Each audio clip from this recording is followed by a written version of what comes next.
अगर आपको लगता है कि आप सर्वश्रेष्ठ हैं तो इस कहानी को आपको जरूर सुनना चाहिए। बहुत समय पहले की बात है। एक नौजवान युवक बहुत सारी तीरंदाजी प्रतियोगिताएं जीतने के बाद खुद को सबसे बड़ा धनुर्धर मानने लगा था। वो जहां भी जाता लोगों को मुकाबला करने के लिए चुनौती देता और उन्हें हराकर उनका मजाक उड़ाता। एक बार उसने एक प्रसिद्ध जैन मास्टर को चुनौती देने का फैसला किया और सुबह सुबह उनको चुनौती देने के लिए उनके पास पहुंच गया और जोर से ऊंची आवाज में कहा, मास्टर, मैं आपको तीरंदाजी मुकाबले के लिए चुनौती देता हूं, क्या आप मुझसे मुकाबला करेंगे? मास्टर ने उस युवक की चुनौती स्वीकार कर ली और फिर मुकाबला शुरू हुआ। नवयुवक ने अपने पहले ही प्रयास में दूर रखे लक्ष्य के ठीक बीचों बीच निशाना लगा दिया और अगले निशाने में उसने लक्ष्य पर लगे पहले वाले तीर को ही भेद दिया और अपनी योग्यता पर घमंड करते हुए वह बोला, कहिए मास्टर, क्या आप इससे बेहतर करके दिखा सकते हैं? यदि हाँ तो करके दिखाइए और यदि नहीं तो हार मान लीजिए। मास्टर बोले, तुम मेरे पीछे आ जाओ। मास्टर चलते चलते एक खतरनाक खाई के पास पहुंच गए। नवयुवक यह सब देखकर घबरा गया और बोला, मास्टर, ये आप मुझे कहाँ ले जा रहे हैं?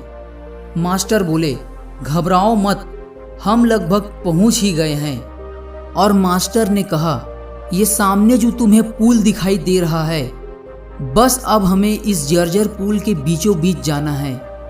नवयुवक ने देखा कि दो पहाड़ियों को जोड़ने के लिए किसी ने लकड़ी का एक काम चलाऊ पुल बनाया था और मास्टर उसी पर जाने के लिए कह रहे थे। मास्टर पुल के बीचों बीच पहुंच गए और उसने अपने कमान से तीर निकाला और दूर एक पेड़ के तने पर सटीक निशाना लगाया।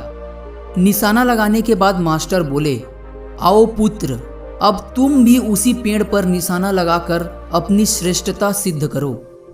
नवयुवक डरते डरते आगे बढ़ा और बेहद कठिनाई के साथ पुल के बीचों बीच पहुंचा और किसी तरह कमान से तीर निकालकर निशाना लगाया, पर निशाना लक्ष्य के आसपास भी नहीं लगा।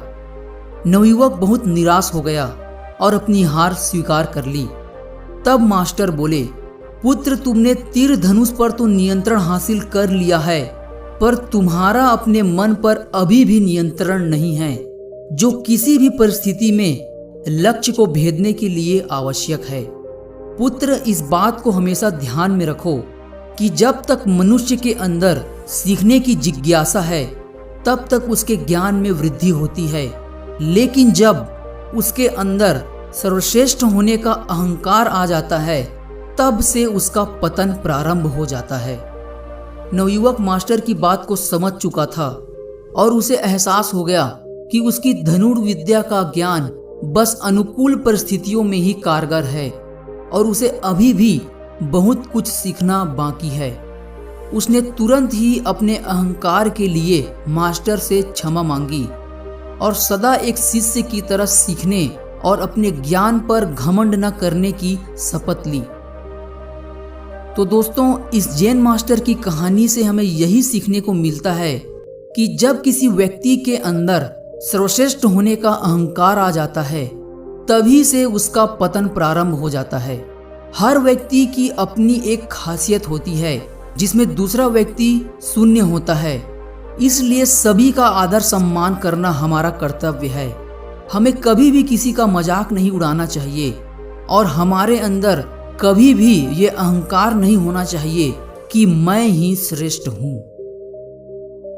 अगर आपको ये कहानी अच्छी लगी हो तो इस वीडियो को अपने दोस्तों और अपने रिलेटिव के साथ शेयर जरूर करें और इसी तरह के प्रेरणादायक कहानी सुनने के लिए चैनल को सब्सक्राइब जरूर करें।